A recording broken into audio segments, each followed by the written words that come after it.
হারামভাবে একটা মেয়েকে কবুল করার আগে ছেলেমেয়েরা মিলামেশা করে, সেটা হারাম নয়, সেটাকে ধর্ষণ বলা হয় না। অথচ বিবাহের মাধ্যমে যে পুরুষটা একটা নারীকে হালাল করে পেল, তাকে কিভাবে ধর্ষক বলা যায়? নারী ঘরের জন্য তৈরি, সে ঘরে থাকবে, তার হাজবেন্ডের কথা শুনবে, আদেশ পালন করবে, তার সন্তানকে লালন পালন করবে, তার পরিবার দেখাশোনা করবে, তার জন্য বাইরে যাওয়া ফরজ না।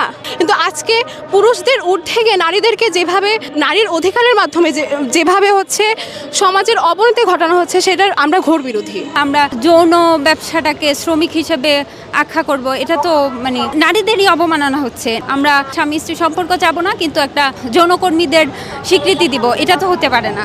ইসলামে বিবাহের আগে একজন পুরুষ আর একজন নারীর সম্পর্ক সম্পূর্ণ হারাম থাকে। বিবাহের মাধ্যমে তাদের মধ্যে একটা হালাল সম্পর্ক হয়।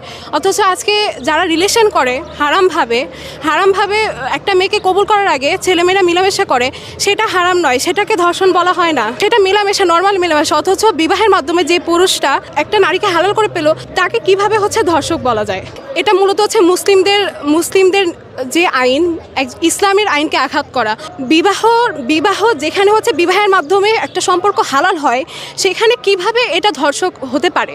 আজকের সমাজে ডিভোর্সের হার বেড়েছে, এই জন্যই আজকে যুব সমাজ আজকে নষ্টের পথে। আমরা এটার ঘোর বিরোধী, কারণ এটা ইসলামকে অবমাননা করা হয়েছে এবং ইসলামের আইনকে ওরা বৈষম্য বলেছে। তাহলে ওরা কোন আইনকে সমর্থন করে? যেটা পশ্চিমার আইন।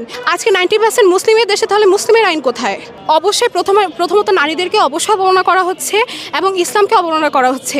নারী ঘরের জন্য তৈরি, সে ঘরে থাকবে, তার হাজবেন্ডের কথা শুনবে, আদেশ পালন করবে, তার সন্তানকে লালন পালন করবে, তার পরিবার দেখাশোনা করবে, তার জন্য বাইরে যাওয়া ফরজ না।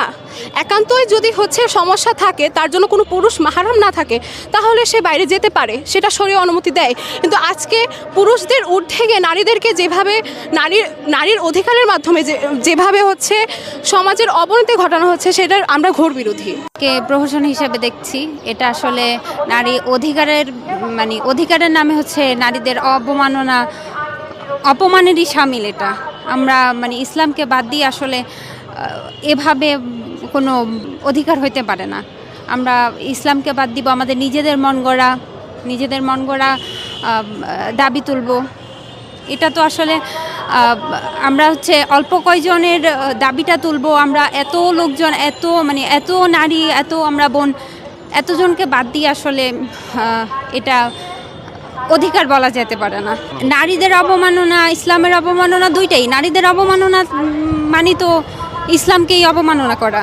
শ্রমিক হিসাবে এটা লিগ্যাল ওয়ে চাচ্ছি না, আমরা যৌন ব্যবসাটাকে শ্রমিক হিসাবে আখ্যা করব, এটা তো নারীদেরই অবমাননা হচ্ছে, নারীদের অপমান করা হচ্ছে। আমরা স্বামী স্ত্রী চাবো না, স্বামী স্ত্রী সম্পর্ক চাবো না, কিন্তু একটা বাহিরে যৌনকর্মীদের স্বীকৃতি দিব, এটা তো হতে পারে না।